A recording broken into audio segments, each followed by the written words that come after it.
On 6th July 2025, the country received shocking news of the brutal murder of Ugandan Swiss couple, the late David Mutaaga and his wife, Deborah Mutaaga, who were killed at their residence in Nakiwogo, Entebbe. Police have since been hunting for the assailant, who did not steal anything but appeared to be targeting the lives of the couple. The two had built a retirement home in Entebbe after working and spending over 3 decades in Switzerland. As the family waits for the police to track down the killer, the children of the late couple and Mutaaga's relatives have been entangled in a legal battle in the family court division over the right to cremate the bodies and take the ashes to Switzerland. After the deaths, the 2 children of the deceased, a daughter and son, told their relatives in Uganda that they would not bury their parents until police investigations were concluded. Omwaka oguwedde mu July, eggwanga lyagwamu ekikangabwa. David ne Deborah Mutaaga. Omuntu yajja mu nju yaabwe gye baali bazimbidde ebbanga. Bana babiri bagenda ku kyeyo mu Europe, Switzerland. Ne batoba mu bunnyogovu ne bakola emmaali yaabwe. They build a retirement home e Uganda. Ne basalawo baddeyo e Uganda ng'abaana bakuze kwegamba nga intention obw'omulamwa to enjoy life. Bakoze emyaka over 30 years bali mu bunnyogovu bali ku mawanga. They've made money, they go back to Uganda. Bakola akabaga. Nga omuntu omu ayingira mu nju yaabwe ng'abajjawo.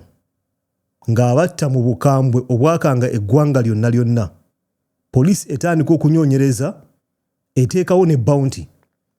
Nti singa owaayo omutemu bajja kukuwa ssente bwe ziti. Millions of money. Bagezaako buli ekisoboka omutemu abula. Akaseera k'okuziika katuuka. Jjukira abaana bakulidde Bulaaya, bakulidde mu Switzerland. Mu kaseera kano abazadde bafiiridde Uganda. Mu ngeri gye wandigambye nti it's unexplained. It's unsolved. Tetumanyi ani yabatta, no one knows, police tried. Ne mu kaseera kano egezaako. The parents are dead, abaana bali Bulaaya, bagamba nedda. We don't feel safe okukomawo e Uganda. Tetumanyi ani yatta muzeeyi waffe. Nkujjukiza gwandaba omutemu kamera zaamukwata. Nga yambadde akakookolo nga toyinza kulaba face naye nga osobola okuwulira eddoboozi. Mu bigambo by'omutemu yagamba nti gwe abaana bo basoma. Nga kiraga nti bano baali beemanyi. Teyabba wadde n'ekikumi, wadde essaawa, wadde ekikopo, wadde effooku oba spoon. Teyagibba. Ekyali kimuleese kuggyawo bantu bano.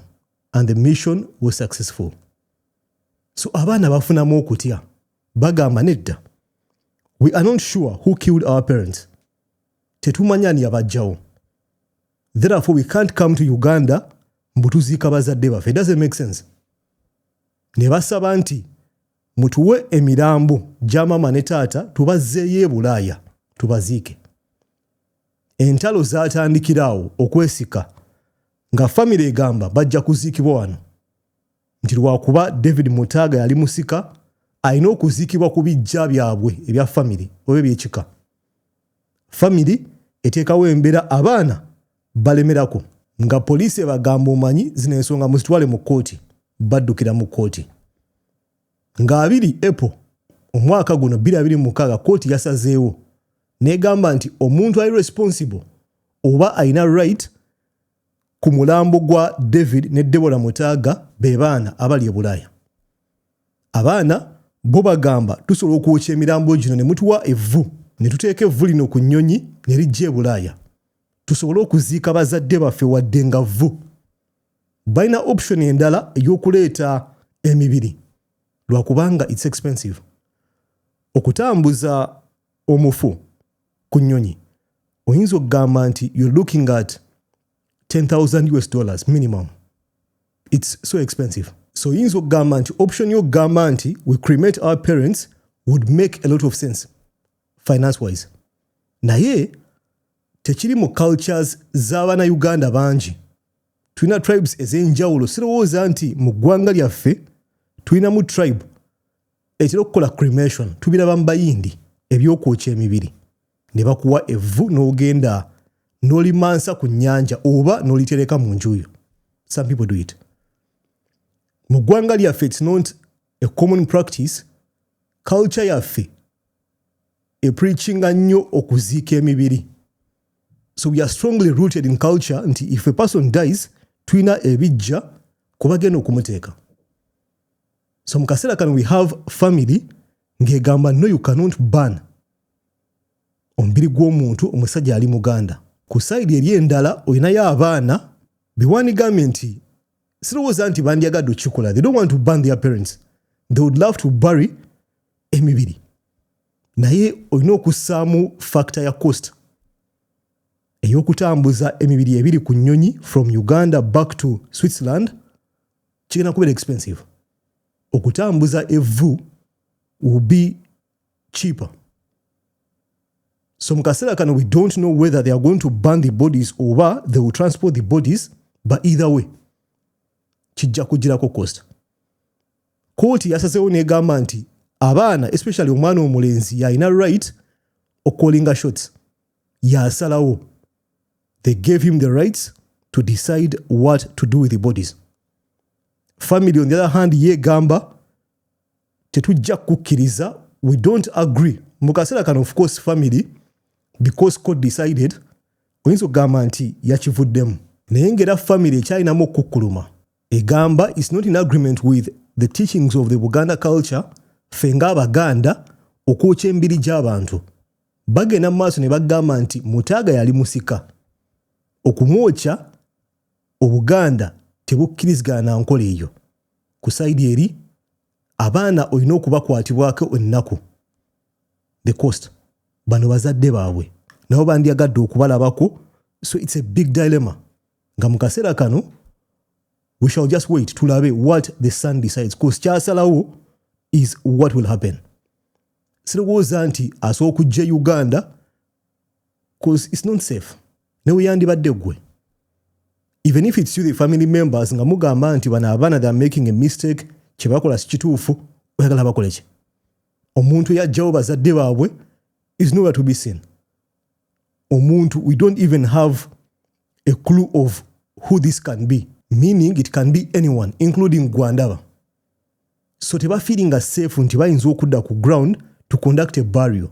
Oyinza okudda ku ground ne bakujjawo. So for their safety, kyovulaba they pursued this mpaka mu kooti. Kyanaku nnyo okulaba nti omuntu eyafa mu July 2025, we are in April, we are approaching May 2026, almost 1 year. Ng'emirambo giri mu fridge. It's so sad. Kyanaku nnyo omanyi teachings z'Obusiraamu zitugamba nti omuntu muziikirewo to reduce the pain. Naye okulya nti omuntu wali mu fridge okumala omwaka mulamba, it's so painful. Katandike video. Based on this, the fact that Mutaaga was deeply rooted in his culture, his relatives wanted him and his wife to be accorded a decent burial in accordance with Buganda culture. Children are our blood. They are within us. We are showing them what to do, what should be done. What should be done now, and tomorrow we are going away. So these are the successors. However, tradition and modernity seem to have met at crossroads, with the children not comfortable burying their parents in Uganda. The children had also obtained a no-objection letter from the Swiss Embassy in Nairobi. Entebbe has obtained a ruling dated 20th April 2026 by Lady Justice Celia Nagwa, who ordered the release of the two bodies of the deceased and their handover to the son, Mark Mutaaga Kabenge, or his duly authorized nominee, within 2 days of issuance of the ruling. The judge further ruled that the applicant, who is the son of the deceased and represents his sister Isabella Najita Mutaaga, has paramount rights to determine the place and mode of burial of their parents. In the ruling, Stephen Sendagire Serwaji Segaluma and any persons acting under his authority are permanently restricted from receiving, transporting, arranging, or participating in the burial of the deceased, David Mutaaga and Deborah Mutaaga, without express written authorization. Sendagire ye mwami abadde ayogera ku screen yawo mu video. So kooti yabagambye nti omuntu yenna, Sendagire and others, are not allowed under any authority, are permanently banned, restrained from receiving, transporting, arranging, or participating in the burial of the deceased. Kwegamba bachi bajjemu aba family of the applicant, who is the son of the deceased. The judge further directed that the right to arrange the burial and determine its mode vests in the son and daughter of the deceased, while the right to attend and mourn belongs to all who loved them. The judge cannot just decide and say 48 hours I take. How? The names of the judge I saw, they are like Uganda names, Uganda names. I think as that kind of thing happened in her lineage, we should also put things in consideration. We don't simply take a law because law. No. We should respect cultures. Mr. Sendagire, the law is the law. I understand and I respect culture. Nchitegeera nti mu Buganda teri kwokya bantu naye bano abaana bakulu. Oyinza okugamba nti they lived with their parents for obulamu bwabwe bwonna mu kaseera kano they are normal. Nabo bayita mu nnaku, they are going through a lot. Yes, I understand family members, you're also going through a lot. Naye bali mu situation nga tebasobola kuziika bazadde baabwe. Bagezaako buli ekisoboka to make sure they give them a good send-off. Given different circumstances oba embeera y'enjawulo, sirowooza nti bano abaana bandyagadde okwokya bazadde baabwe. No, I don't. I would want to think nti bandyagadde okujja Uganda baziike, but there are some mitigating circumstances. Waliwo omutemu ali ku loose nga yakosa language n'agamba nti abaana bo basoma, meaning grudge, it's within. They don't feel safe. Tebesiga saga chogera went, but they don't trust anyone, including family members. Children are not ready or able to come to Uganda because they fear for their lives, since the killers or the killer is still at large, and they believe, or there is suspicion, that the killer could be known to one or two of the relatives within the Mutaaga circle. No. The investigations are going on. They have called each and everybody. They suspect. Do you have any understanding with these children ever since, or has anyone, especially you, ever tried to reach out to these children and convince them as a leader in the family so that they can change their mind? No, I've not spoken to them. Why not? Because I've not had the chance to say. But others have been to speak to them. According to Sendagire, they were never given a chance by court to interface with the children's lawyers in order to reach a compromise. Because we're not fighting, we're not enemies. We would say, okay, my son, tell me, what is it? You say, no, look. And I say, now, tell me. And I tell him what to do. Mr. Sendagire, sirowooza nti wanawo compromise yonna. The outcome is one. Where will the bodies of Deborah and David be buried? That's the only outcome. Bano abaana, they want to bury their parents. And yes, the family mwagala okubaziika. So the outcome had to be one.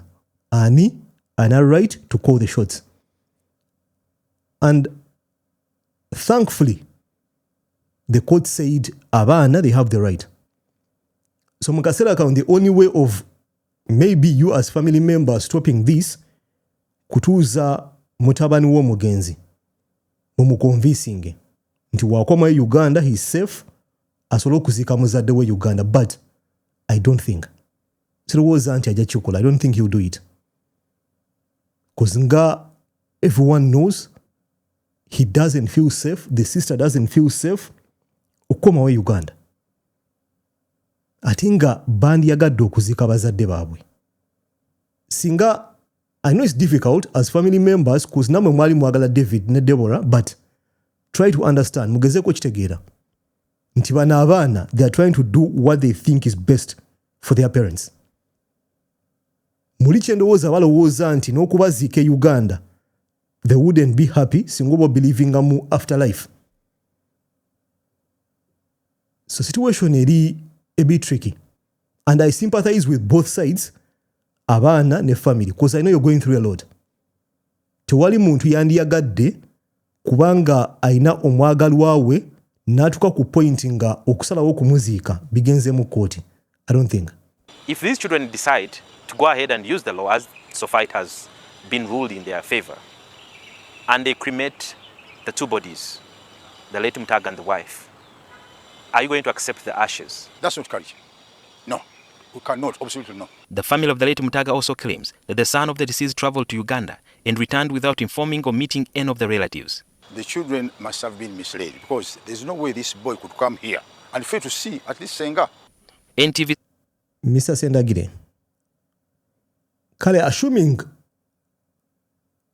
omwana w'omugenzi, mutabani w'omugenzi yajja Uganda, like it's been said, singa abadde gwe, njagala weeteeke mu bigere by'omwana ono. Muzeeyi wo afudde mu ngeri etakola sense. And I say this with utmost respect. Omuntu amugjeewo ovudde yonna gy'ovudde, would you announce yourself nti I'm back in Uganda ngenda kusula Makindi? Omutemu wajja n'akugjawo. What if it's a clique of people abalina intention zaabwe ne bakuhuntinga down? Cause invisible enemy tomanyi waali. So oba ogamba nti ono mwana yajja Uganda and he failed to announce himself even to family members, should ring a bell. Nti namwe tabeesiga. He doesn't trust anyone. And rightly so, cause muzeeyi we yafa in ways you can't explain. Eyo ye normal response omuntu yenna aina kangambe common sense oba ategeera kye yandikoze. Tojja n'okola announcement you post on WhatsApp oba ku social media mbu mwendi ndi ku ground. Omuntu wakujjawo. The kids don't feel safe. Chovolaba nti if it's true nti bajje Uganda, they didn't announce themselves. Spoke to the children's lawyer on the phone, but they declined to be interviewed, citing the sensitivity of the matter. However, he said that the children have opted to repatriate the bodies of the deceased to Switzerland for burial instead of cremation, and that police asked them to produce the original copies of the death certificates, which will be sent via a courier company. Kyanaku nnyo. NTV egamba nti bayogeddeko ne lawyer w'abaana ne bagamba nti bajja kuzzaayo emibiri. It's going to be very expensive, but they have to do it. Balina okukikola to give their parents a proper send-off. Nabo bafiiringe comfortable muli. Then maybe they will think about kye bagenda okukolera property eri Uganda, but my suspicion is sirowooza nti bano abaana they will ever step foot in Uganda because they don't feel safe. And I will do the same. Njagala ompe endowooza mu comment section wansi awo. Kwene embeera culture versus the law oba versus what me I perceive as what's right. Bano abaana action gye baakozeyo okugamba nti let's take the case to court. Omusango baguwangudde, court ewadde omutabani w'omugenzi right, basazeewo batwale emibiri bagizizeeyo e Bulaaya okuziika. Okirowoozaako ki? Teeka endowooza yo mu comment section wansi awo. Nja kulaba mu video eddako. Peace.